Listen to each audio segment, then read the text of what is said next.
Hi. When I was growing up, there was a lady who lived down the block from us. Everybody called her Aunt Marge. All the kids did. Aunt Marge used to sit out front, and in the evenings all the kids would run around on her front yard and play with her real nieces and nephews. Oh, inevitably we'd end up getting in a fight with one another about something that was so monumental you forgot about it 15 seconds later.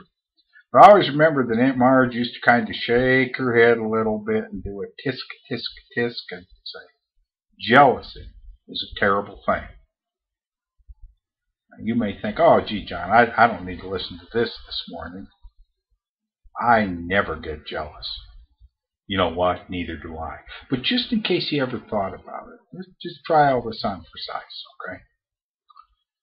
Some people might read someone's blog here on Spark or look at they're updating their status.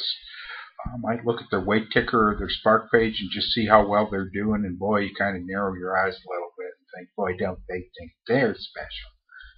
Walking around giving goodies, getting goodies, high fives, and the whole 9 yards. And while the very next thing you know, you're jealous. Now, jealousy's got some next door neighbors. They usually are anger and frustration. And then they get on the phone and call their friend despondency and despair. And eventually we look at these successful people that we've become jealous of and we wish we were really more like. And we get in the car, put on our disguise, run to the grocery store and cozy up to a box of Hostess Ho-Hos, because after all, they understand.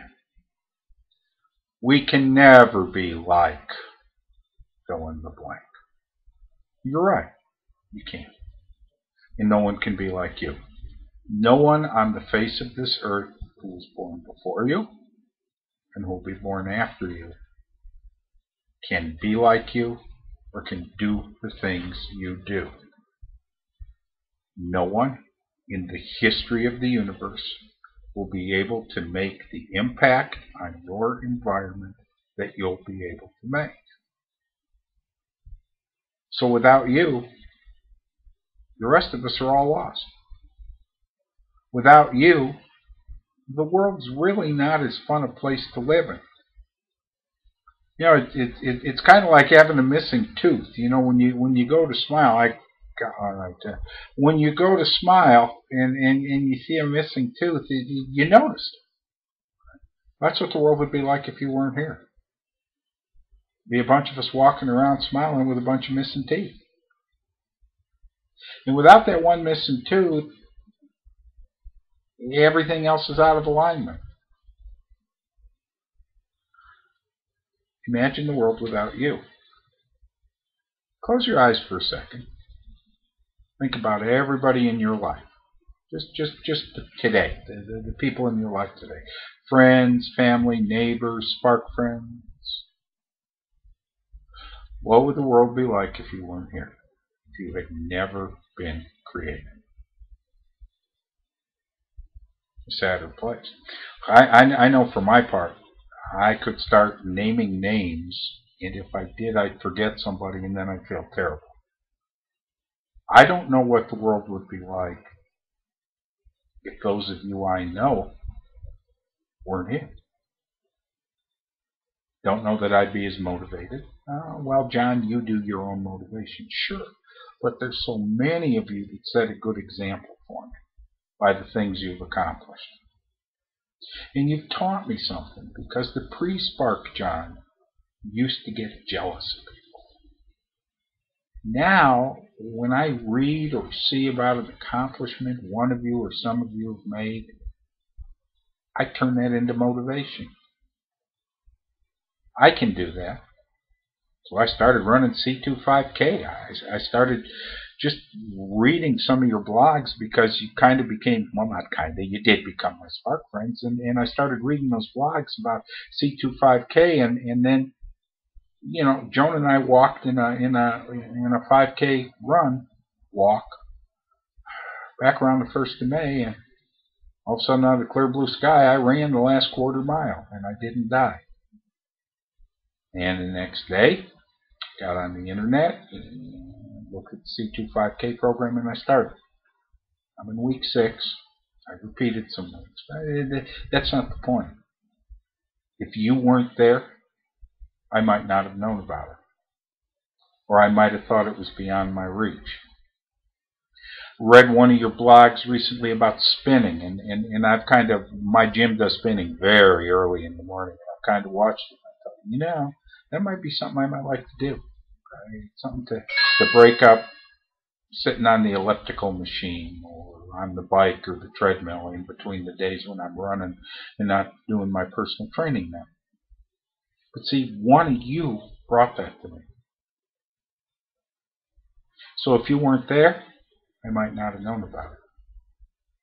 So you see how wonderful and precious and valuable you are? We never look at it that way.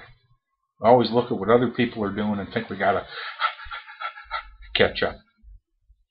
You serve a wonderfully great purpose all by yourself. Just standing there. I was real self-conscious about starting this personal training Monday of this week. And then I was standing there while Jen was working with me, and there were people walking around the track, and they were kind of watching me because when they're training, they wear kind of a black shirt that says personal trainer on it.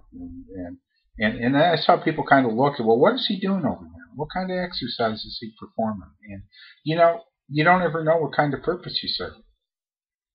Felt a little self-conscious. Felt like I weighed 800 pounds. You don't know. You never will know. So here's my point. I go on and on and on and on, and if I'm not careful and watch the time here, I will. Look at yourself from the perspective that there is no other you. And what you bring to the table may not seem great in your eyes, but you don't know in the grand scheme of all creation just how great and wonderful you are. So first of all, you owe it to yourself. You owe it to yourself to be the best you can be. Not for mom or dad or husband or wife or friend or what have you. Okay? You owe it to yourself. You owe it to yourself to look good. You owe it to yourself to feel good. You owe it to yourself to be good. Because nobody can fill your slot. I can't. I won't want to try. And you can't fill mine. That's why kind of hand in hand together. Oops, I shouldn't do that. There. That's better. Kind of hand in hand together. That's why you and I make such a strong link. Such a great team. You have a great Thursday. I'm going golfing with 3 of my sons today in a golf scramble. This ought to be real interesting. Oh, they're good golfers. I golf about 3 times a year. So I hope you have a good Thursday. Take care.